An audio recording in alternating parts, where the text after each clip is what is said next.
Salut, c'est Nina. Envie de faire 10 minutes sur le clampage du cordon. Et les bébés lotus. Oh là là, qu'est-ce que c'est que ça? Parce que on me rapporte régulièrement, même si d'une fois sur l'autre j'oublie tellement ça paraît moyenâgeux et incroyable, mais il y a des femmes qui s'entendent dire par des médecins, alors qu'elles demandent un clampage tardif, mais madame, vous n'y pensez pas, si on ne clampe pas immédiatement le cordon après la naissance du bébé, le bébé va se vider de son sang. Donc il faut absolument bloquer cette hémorragie et puis pour l'éviter, mettre le bébé plus bas que le placenta. Parce qu'on se retrouve avec des vases communicants. Le placenta et le bébé, c'est des vases communicants et si on met le bébé en bas, le sang va venir. Et voilà. Donc c'est vrai qu'on peut se demander comment le bébé a survécu et a résisté à cette vampirisation pendant ces 9 mois de gestation. Donc c'est des choses qui sont intégrées dans le monde médical, hein, très souvent. Ça reste, c'est des vieilles croyances un peu absurdes, parce qu'on est d'accord que dans la nature, les animaux ne se précipitent pas pour clamper les cordons. Donc le clampage, ça consiste à mettre des petites pinces, on appelle des clampes, qui viennent serrer fort le cordon ombilical pour éviter, pour bloquer la circulation. Donc si on clampe immédiatement après la naissance, ah bah, si on coupe le cordon immédiatement après la naissance, c'est important de clamper parce qu'effectivement, on se retrouve sinon avec une porte ouverte aux infections, aux bactéries, etc. Parce que quand le bébé vient de naître, il y a une circulation entre lui et son placenta et le cordon est quelque chose de vivant, d'actif. Mais si on laisse les choses se faire, contrairement à ce que disent certains médecins encroutés dans des croyances moyenâgeuses, la circulation entre le bébé et le placenta va se tarir, c'est-à-dire que le bébé va se mettre en circulation mode aérien. Donc quand il est dans le ventre de sa maman, il y a une circulation qui se fait entre lui et le placenta, et entre le placenta et la maman. Le placenta est collé dans l'utérus, donc il est alimenté par la maman, et puis dans le cordon, ça rentre et ça sort pour alimenter le bébé en tout ce qu'il a besoin, tout ce dont il a besoin, pardon. Donc l'oxygène, les nutriments, etc. Donc sa circulation sanguine au bébé se fait entre le placenta et lui. Donc pas du tout le même circuit que quand on est né. Et une fois qu'il est né, il y a quelques minutes encore où les échanges se font avec le placenta. Alors non, il ne va pas être vampirisé, c'est tout le contraire. C'est que si on lui en laisse l'opportunité, tout le sang qui est contenu dans le placenta va lui revenir parce que ça lui appartient. Il y a 30% de son volume sanguin qui est encore à l'extérieur de son corps. Et si on clampe immédiatement après sa naissance, ben on le prive de ces 30% de volume sanguin, ce qui est quand même énorme. Donc ensuite, il ne faut pas s'étonner si les bébés sont anémiés, s'ils ont des problèmes respiratoires. Il leur manque des choses essentielles qui leur appartiennent et qu'on a laissées dans le placenta, en croyant que le placenta allait vider le bébé de son sang. Non, c'est le contraire. Donc il est bénéfique, évidemment, sans aucune réserve et sans aucun doute, qu'il faille attendre que le cordon ait fini de battre. En fait, quand le bébé est né, on voit que le cordon continue de battre, donc pas d'affolement, hein, le bébé n'a pas besoin de pousser un cri dès sa naissance, ni de se mettre à respirer dès qu'il est né, puisqu'il est encore alimenté par le placenta. Donc il sort d'abord, et puis des nouvelles contractions utérines permettent la délivrance du placenta. Bon, pendant un laps de temps, entre la naissance du bébé et puis le fait qu'il passe en circulation sanguine interne, et donc que le cordon est fini de battre, eh ben, on ne touche à rien, évidemment. On le laisse récupérer tout son volume sanguin et on le laisse être alimenté par son placenta. Ce qui fait qu'on a largement... Alors en maternité, il est entendu qu'on laisse une minute... Une minute, on ne fait absolument rien, même si le bébé a l'air un peu chlasse. Hein, donc, il ne faut pas s'étonner quand un bébé vient de naître. Il n'est pas forcément tout de suite éveillé, tout de suite à émettre des sons. Non, parfois, il a l'air un peu amorphe. Ça peut être impressionnant, mais en maternité, on laisse une minute.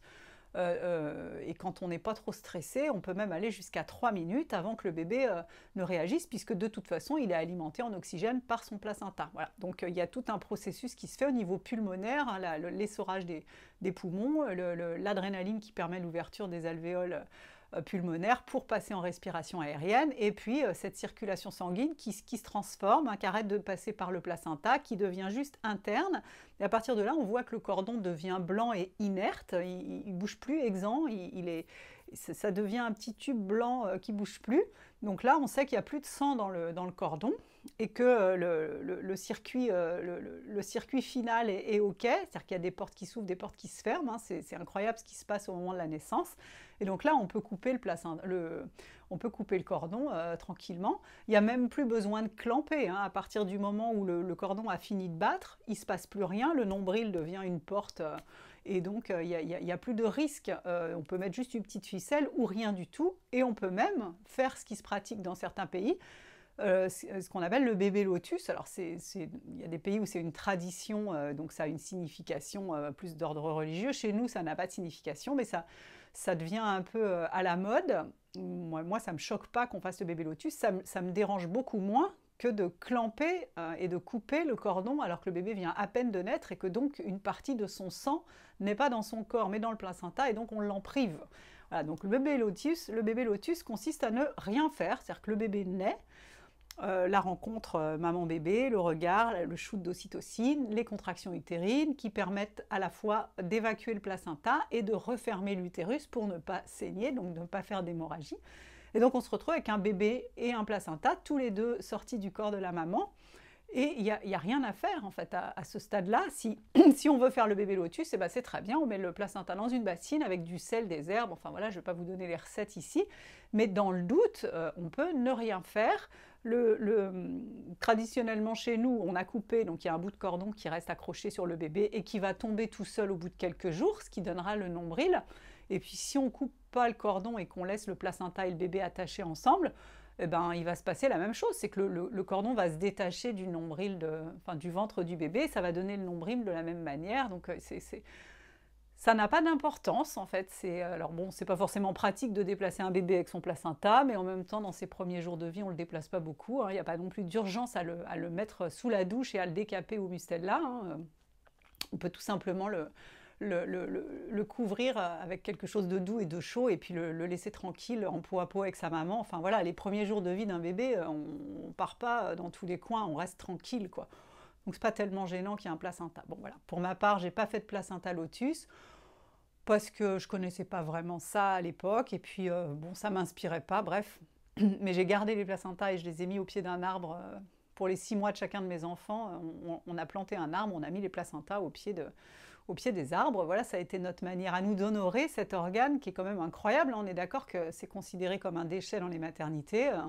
Un placenta, dans certaines cultures, considéré comme le jumeau du bébé. Il vient de la même chose, des mêmes premières cellules au départ. Et puis, c'est grâce au placenta que le bébé se développe.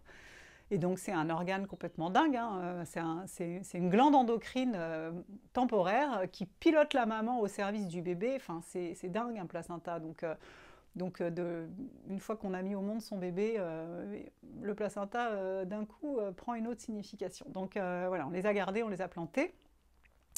On n'a pas fait de bébé lotus, mais ce n'était pas le sujet initial de cette vidéo, mais de vous dire, si un médecin vous dit il faut couper tout de suite, sinon le bébé va se vider de son sang, c'est effrayant d'entendre des conneries pareilles en fait, hein, et puis de dire qu'il faut laisser le bébé en dessous du placenta parce que c'est des vases communicants. Enfin, ça paraît tellement dingue qu'en 2024, on continue de sortir des inepties comme ça, et c'est les mêmes qui vont dire que les femmes qui accouchent chez elles mettent leur bébé en danger de mort.